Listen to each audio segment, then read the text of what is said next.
Good morning, everybody. Welcome back to another episode of the Hockey Talk with TG Podcast. I'm Todd Glenn. Hope you guys are having a great Monday. Got lots of NHL news to discuss, so make sure that you stay tuned in to the end, including one big blockbuster trade that happened last Friday that unfortunately I couldn't be able to talk about because we were just about to wrap up the Hockey Talk with TG Podcast.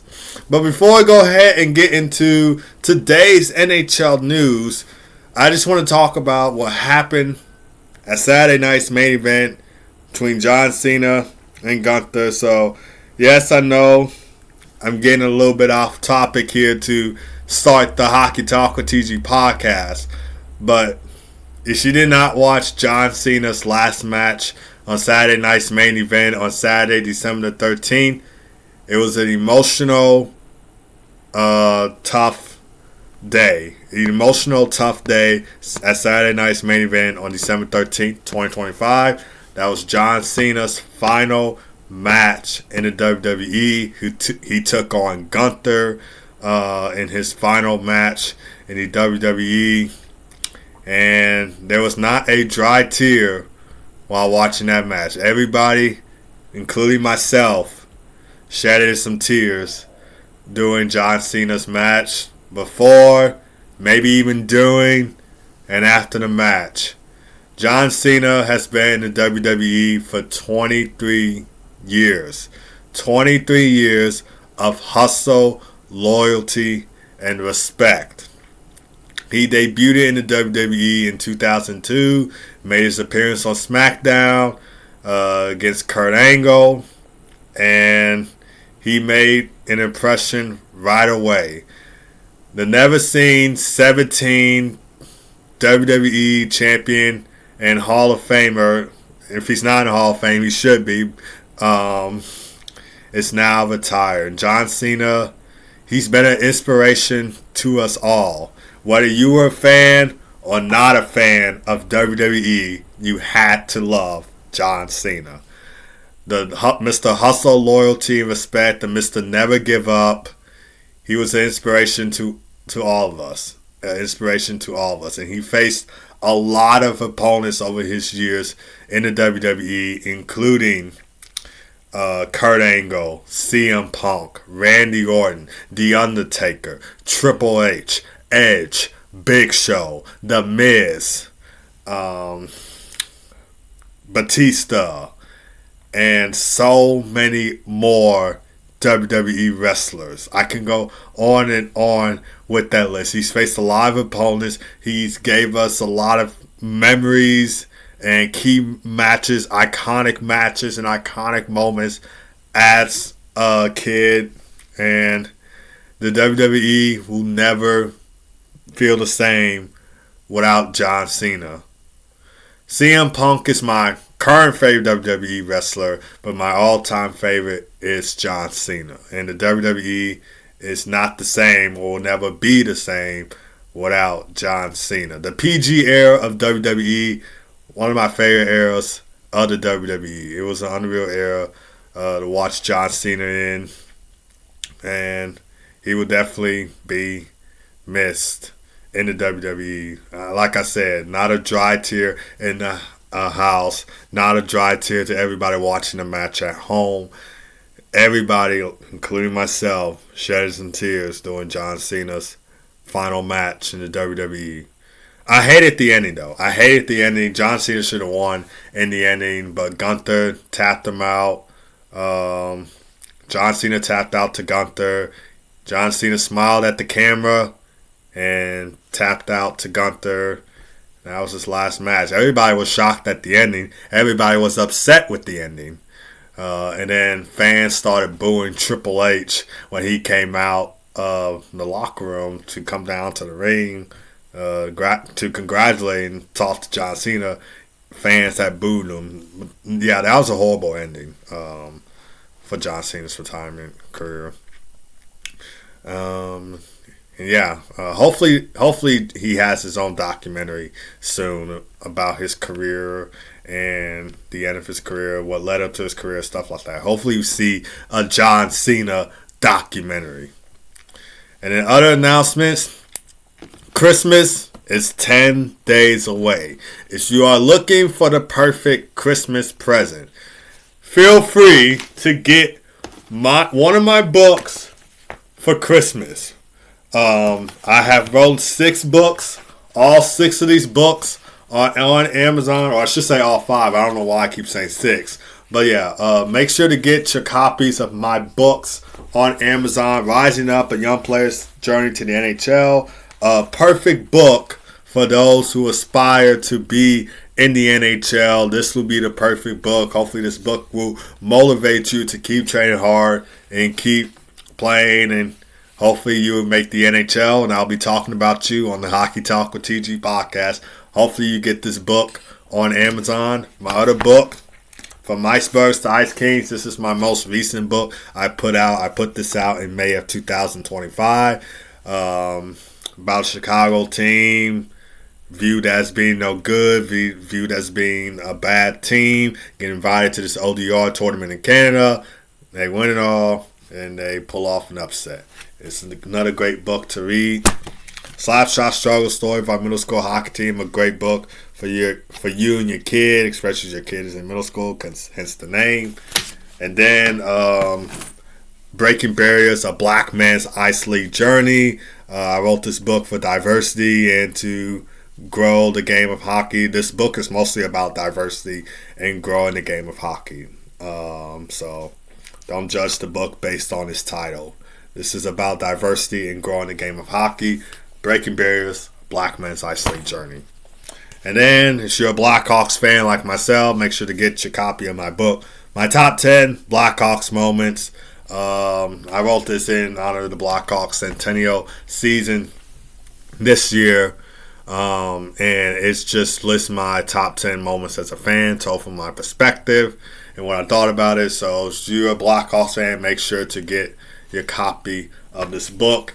And all of these books that I just showed you, all of these books right here are at affordable prices. So make sure to go on Amazon and get your copies of my book today. These are all affordable prices. They're under $15. They're on Amazon. Link is in the description below. Go on Amazon, get your copies of my books today. It'll be a great Christmas present. Christmas is 10 days away. And if you want to look for the perfect Christmas present, look no further than purchasing my books on Amazon. It will really make a great Christmas present for you and your kid.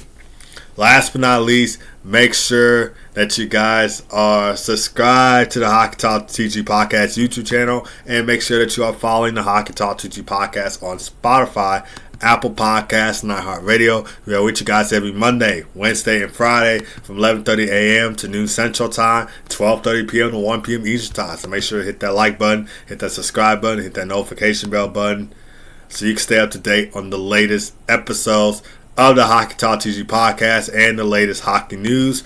Also, World Juniors is 1 week away. Next Friday, December the 26th, will be the World Juniors. We will be talking about this on the Hockey Talk TG Podcast. So make sure to go follow the podcast so you can hear all the World Juniors news. You won't get it anywhere else. It's the only podcast for it. So we'll be talking all things hockey. It doesn't have to be NHL. It can be college hockey. It can be World Juniors. It can be AHL news, ECHL, any kind of hockey. News from College Hockey South. It could be any hockey news that we bring on the Hockey Talk TG Podcast that you will not find anywhere else. Your number one podcast for all things hockey. So make sure that you are following the Hockey Talk TG Podcast on Spotify, YouTube, Apple Podcasts, and iHeartRadio. Episodes are out every Monday, Wednesday, and Friday from 11:30 a.m. to noon Central Time, 12:30 p.m. to 1 p.m. Eastern Time.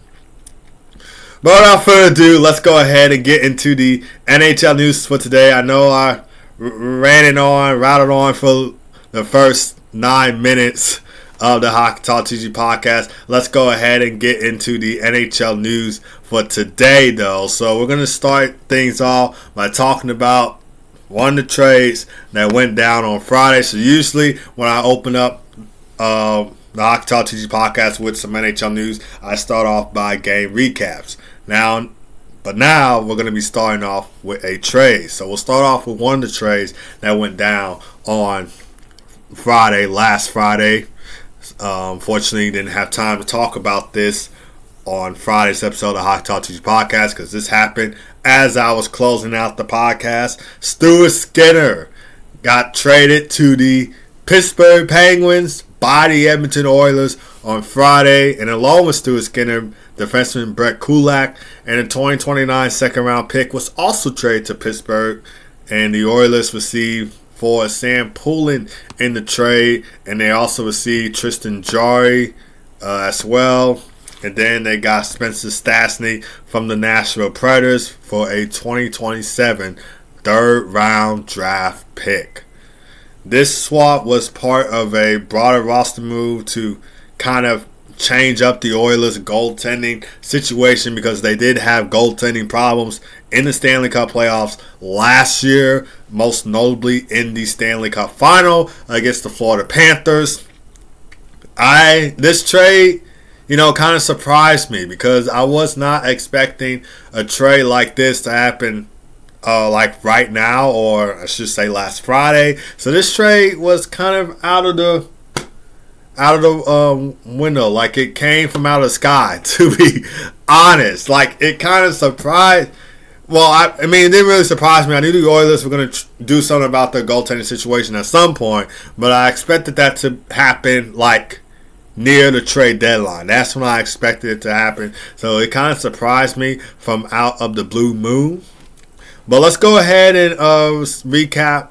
Let's go ahead and talk about some of Stuart Skinner's 2025-26 stats with the Edmonton Oilers. So, Stuart Skinner, before he was traded to Pittsburgh, he had an 11-8-4 record with the Edmonton Oilers with a 2.83 goals against average and a .891 save percentage and 2 shutouts in 23 games this season.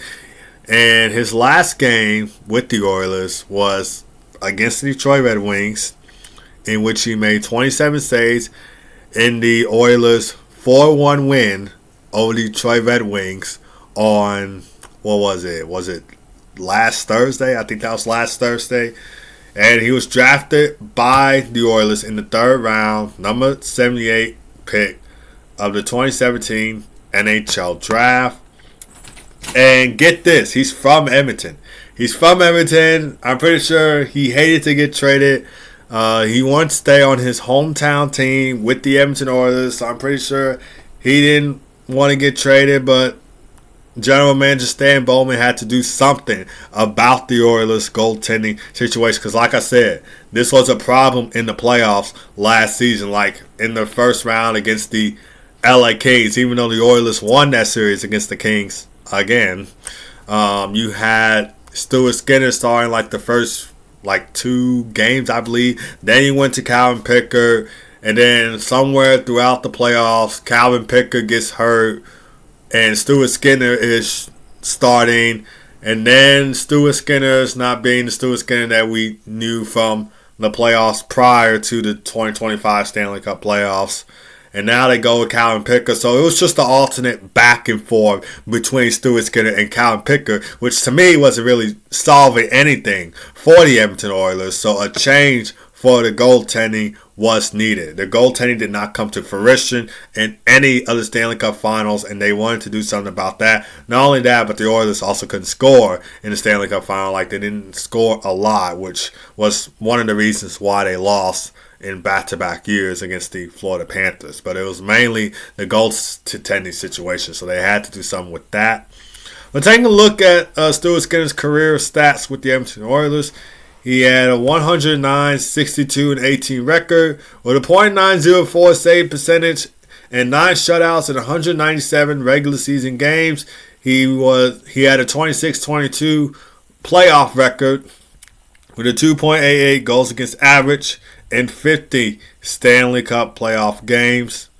And Stuart Skinner, he's currently in the final season of his 3-year, $7.8 million contract with a $2.56 million AAV, and was set to become a unrestricted free agent, otherwise known as a UFA, after the season. But now let's go to the other goaltending side. Tristan Jarry, taking a look at his stats with the Pittsburgh Penguins before he was traded. He had a 9-3-1 record with a 2.66 goals against average and a .909 save percentage in 14 games with the Pittsburgh Penguins this season. In 13 of those games, he has started. And take a look at his career record with the Pittsburgh Penguins. He was 161, 132 with a .909 save percentage and 22 shutouts in 307 regular season games. He was in the third year of his 5-year, $26.875 million contract deal with a $5.375 million AAV that runs through the 2027-28 NHL season.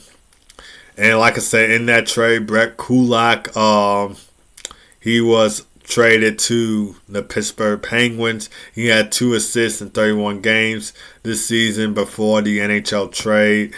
Samuel Poulin, who was part of this trade, no points in 2 NHL games at the time of this trade. He was expected to be assigned to the AHL, but maybe he'll be assigned to the Bakersfield Pounders, which is the Oilers' AHL team.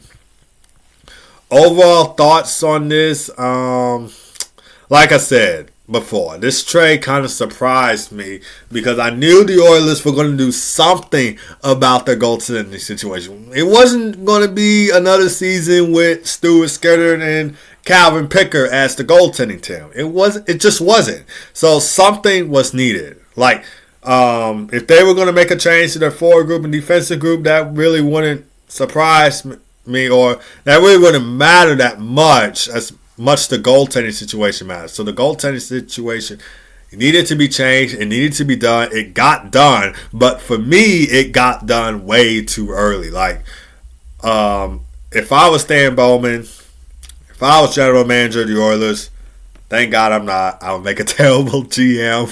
But if I was GM of the Edmonton Oilers, I would wait until like February or March to try and make a goaltending trade just to see where the Oilers are at, where everybody else is at, the goaltending I want to get, where they're at, and how they can help the Oilers in the playoffs and stuff.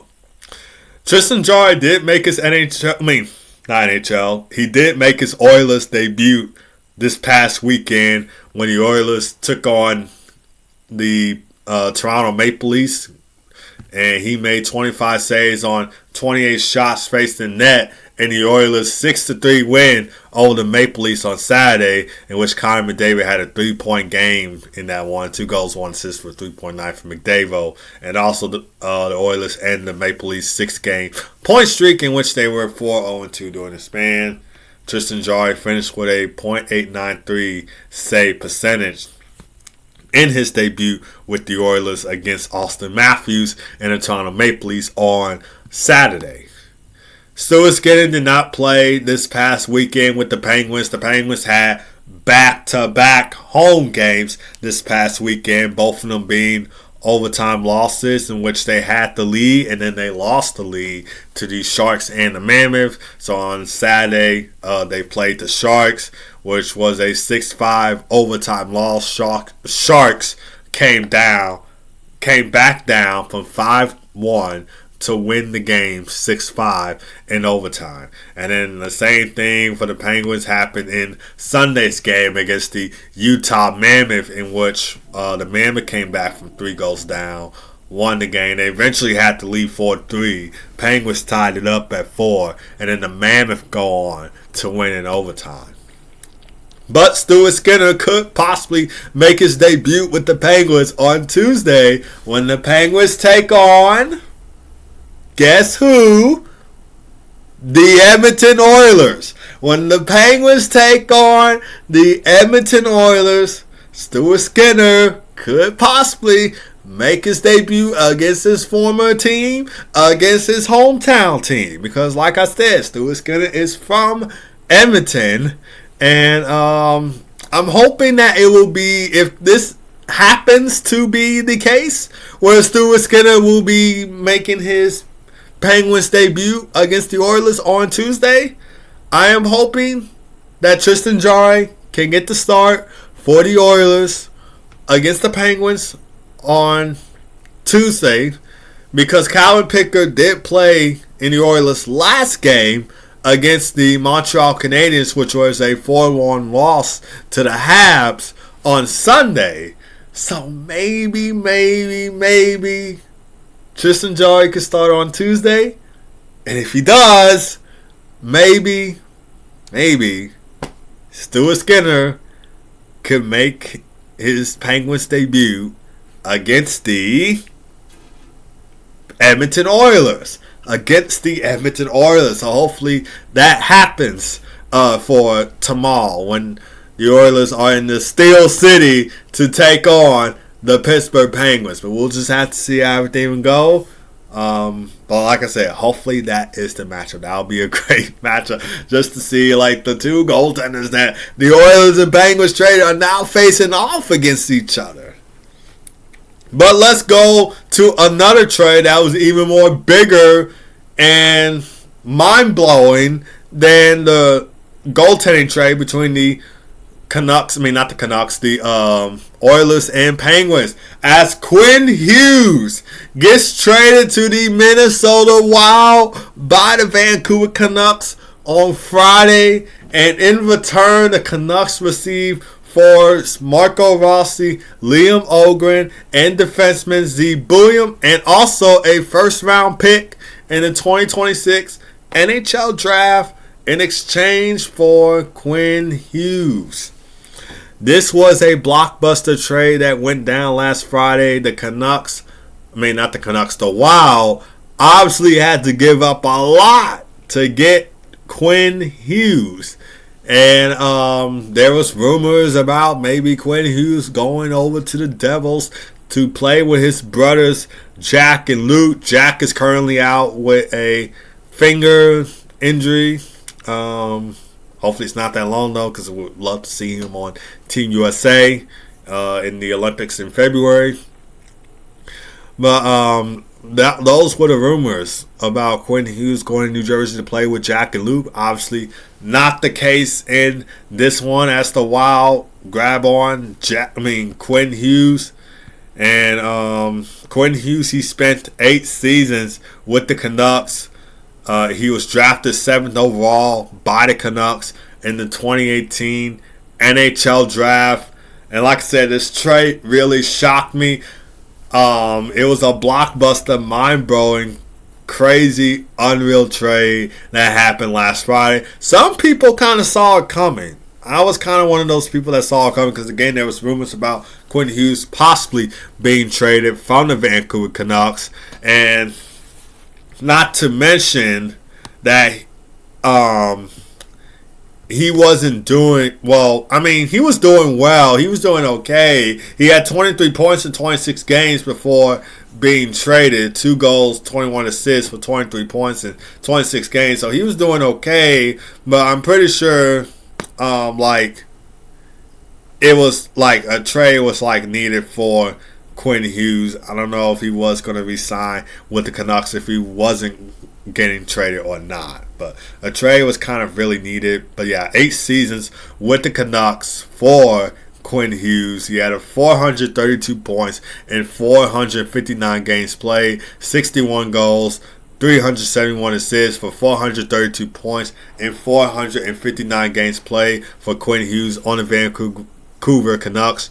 26 points in 26 career playoff games, 2 goals, 24 assists. For 26 points in 26 career playoff games, he was also the Canucks captain before he was traded 2 seasons that he was the Vancouver Canucks team captain. Also a former Norris Trophy winner, which to those who don't know, Norris Trophy goes out to the best defenseman in the NHL, in which Quinn Hughes won the Norris Trophy in the 2023-24 NHL season with 92 points in 82 games, 17 goals, 75 assists for 92 points in 82 games played. Also a Norris finalist last season after recording 76 points in 82 games played last season.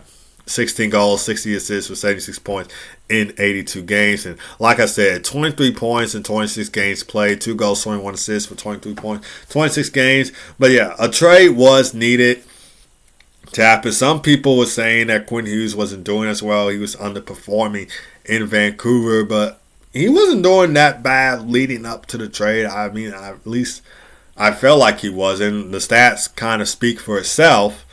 He wasn't really doing that bad, but I know a lot of people were expecting him to get traded at some point from the Vancouver Canucks, though. Before the trade happened, the Canucks were 11, 17, and 8, sitting 8th in the Pacific Division and 8 points out of a playoff spot. They recently won their last game against the New Jersey Devils on Sunday 2-1, which I will get into that game in just a second. Overall thoughts on the trade. Like I said, a crazy, mind-blowing trade that happened last Friday. I said off air that the Canucks kind of won this trade, but the Wild could be winners of the trade depending on how well Quinn Hughes performs with the team, how well he produces with the team, which I have no doubt in mind that he will make a great impact right away. He recently scored his first goal with the Wild in his Wild debut against the Boston Bruins, which was a 6-2 win for the Minnesota Wild over the Boston Bruins. But yeah, I felt like the Canucks won the trade, but the Wild could be winners of the trade. I will just have to see how Quinn Hughes will perform and how well he'll play with the Wild, which again, no doubt in mind that he will make a great defenseman for the Minnesota Wild, and he'll be playing well and be getting a lot of ice time too. Not to mention that the Wild are a competitive team and they want to get into the playoff spot and possibly make a run for the Stanley Cup, whereas the Canucks, not at a playoff spot, not really a competing team, not really doing too much in Van over there. So, yeah, not a lot going on in Vancouver. Quinn Hughes wanted to be on a playoff team. The Wild are a playoff team. They're a competing team, a team that wants to win. And that is the perfect spot for Quinn Hughes. Like I said, he made his debut with the Minnesota Wild in Sunday's game against the Boston Bruins, in which he had one goal in that game. Almost 27 minutes of time on ice. He had 26 minutes and 55 seconds of time on ice, 25 shifts, 3 shots on goal, and the Wild improved to 19.95 of the season following the 6-2 win over the Bruins on Sunday. But let me know you guys' thoughts about the trade. Who do you think won the trade? Do you think Vancouver won the trade? Do you think the Minnesota Wild won the trade? Let me know you guys' thoughts in the comments below. Whether you agree or disagree with my decision. But I don't know. It just all depends to see how Quinn Hughes does with the Minnesota Wild. But I kind of feel like Vancouver won the trade. But yeah, let me know you guys' thoughts about that.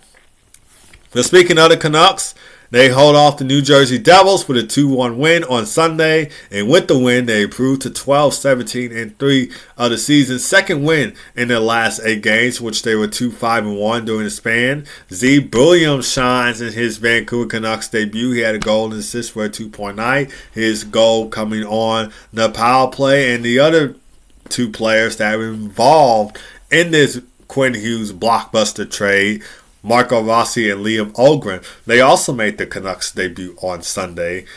For Marco Rossi, this was his first game since November the 11th. He was out with a lower body injury.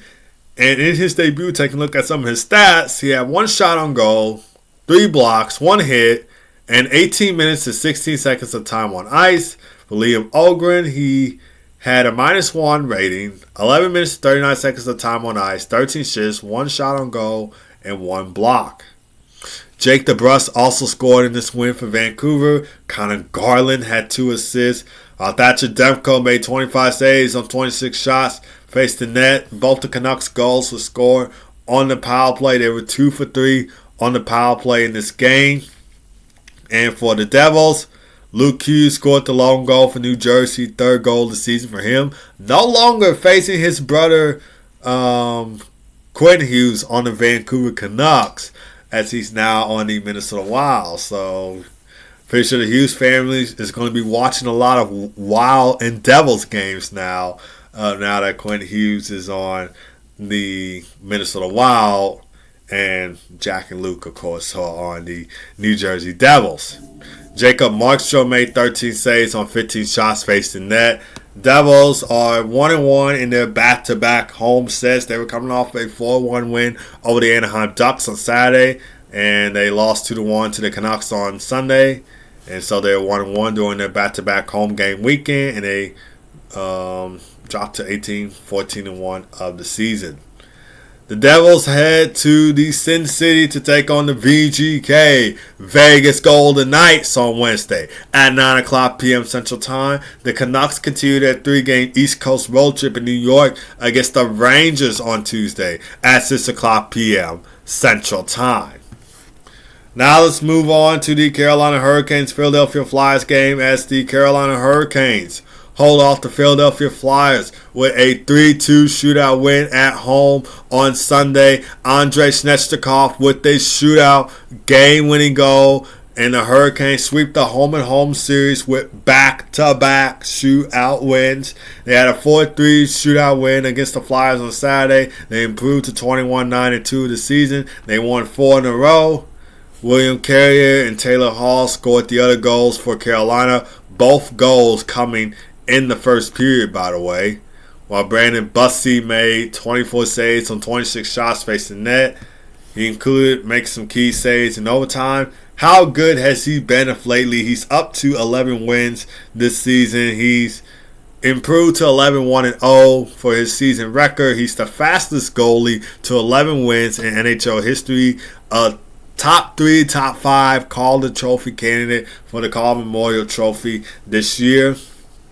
And for the Philadelphia Flyers, we got 2 former Anaheim Ducks scoring for the Flyers. That's Jamie Drysdale and Trevor Zegras scored for Philadelphia. Trevor Zegras also had an assist for a 2-point night, while Dan Vidar made 30 saves on 32 shots faced the net. And the Flyers, they have lost 3 in a row for the first time this season. They're 1-1-3 in their last 5 games. And they dropped to 16-9-6 of the season following their back-to-back shootout losses to the Carolina Hurricanes at home and on the road. Flyers continue their 4-game road trip against the Montreal Canadiens on Tuesday at 6 o'clock p.m. Central Time. The Hurricanes start a 3-game road trip in the Music City, Nashville, Tennessee against the Predators on Wednesday at 7 o'clock p.m. Central Time. Other weekend highlights, Red Wings and Blackhawks. John Gibson, he makes 26 saves in the Red Wings 4-0 shutout win over the Blackhawks. Second shutout of the season, 26th of his NHL career. And Detroit moves to 18-12-3 of the season. They won 4 of their last 5 games, and they conclude their 5-game road trip with a 4-1-0 record. Alistair Brinkett, the Cat, he had 2 goals and assists for a 3-point night. Patrick Kane scored his 498th career goal in Chicago, so the former Blackhawks getting it done in this win. Patrick Kane also had an assist for a 2-point night. 2 goals away from becoming the 5th U.S. player in NHL history to score 500 goals in the NHL. The other NHL players that scored 500 goals in their career: Mike Modano with 561, Keith Tkachuk with 538, Mr. JR Jeremy Roenick with 513, and Joe Mullen with 502. Those are the only other U.S. American-born players with 500 and plus career goals. Patrick Kane is also chasing another record by Mike Modano for most points by a U.S.-born player. Kaner has 1,366 points, while Modano has 1,374 points. And Patrick Kane has 498 goals, 868 assists, and 1,326 games in his NHL career. Emmett Finney also had a goal for the Red Wings. And for the Blackhawks, Arvid Soderblom made 20 saves on 23 shots faced in net. And the Blackhawks were without Connor Bedard in this one. He got injured in the Blackhawks 3-2 loss to the St. Louis Blues on Friday. Dirty cross-check from Brady Shen off of the face-off. Bedard falls to the ice. He clutches his hand at his left shoulder. He's in pain. He's in discomfort as he's going off the ice back to the locker room. And it's supposed to be an update on his injury on Monday. I'm currently recording this on a Tuesday, by the way. I mean, not a Tuesday, a Sunday. I'm currently recording this on a Sunday, by the way. And having it set to come out on Monday. But yeah, there is supposed to be an update on Monday following the injury for Connor Bedard. And it's just been a rough go for the Chicago Blackhawks. Their offense struggled to score in this one. Their power play was 0 for 3 in the game. Lost 4 of their last 5 games. On the bright side, Nick Lardis was called up from the Rockford Ice Hawks to make his NHL debut. He finished with a -2 rating, 15 minutes 32 seconds of time on ice, 17 assists, 2 shots on goal, 1 block, and 5 hits. So he had an all in all great, solid NHL debut for the Chicago Blackhawks. And the Blackhawks record is 13-13-6 following their loss to the Red Wings on Saturday. They start a 3-game Eastern Canada road trip against the Toronto Maple Leafs on Tuesday at 6 o'clock p.m. Central Time. The Red Wings complete a home back-to-back home set against the New York Islanders on Tuesday at 6 o'clock p.m. Central Time. They will play the Mammoth on Wednesday at 6:30 p.m. Central Time. That game will air on TNT, True TV, and HBO Max for you guys to watch. But taking a look at the NHL games on the slate for today, there's only 5 NHL games on the slate for today, starting with a Battle of Florida matchup between the Florida Panthers, the back-to-back Stanley Cup champions, taking on the Tampa Bay Lightning at 6 o'clock p.m. Central Time. That game will air on NHL Network for you guys to watch. And then we got the Anaheim Ducks heading to the Big Apple to take on the New York Rangers at 6 o'clock p.m. Central Time. So Chris Kreider and Jacob Trouba going up against their former teams. Chris Kreider played 13 seasons with the Rangers, 582 points in 883 games, 326 goals, 256 assists for 582 points in 883 games with the Rangers. Also helped them reach the 2014 Stanley Cup Final, which was a fortunate loss to the LA Kings. And I say unfortunately because of 2 things. 1, I wanted Henrik Lundqvist to win his first Stanley Cup. And 2, the LA Kings had to eliminate my Chicago Blackhawks to get to the 2014 Stanley Cup Final. For Jacob Trouba, he played 6 seasons with the Rangers before being traded to the Ducks in the 2024-25 NHL season. He had 136 points in 364 games played with the Rangers, 31 goals, 105 assists for 136 points in 364 games. Then it's a Monday Night Hockey Amazon Prime showdown between the Ottawa Senators and Winnipeg Jets at 6:30 p.m. Central Time. This will air on Amazon Prime to all my fellow Canadians up north. And then we got a Central Division showdown between the Nashville Predators and the St. Louis Blues at 7 o'clock p.m. Central Time. As a Blackhawks fan, hopefully the Predators can win over the Blues and take out Braden Shen for what he did to Connor Bedard. Predators are they're a good team to watch, but as you guys know, my number 1 favorite team, it's the Chicago Blackhawks. And then we got a Western Conference showdown between the LA Kings and the Dallas Stars at 7 o'clock p.m. Central Time.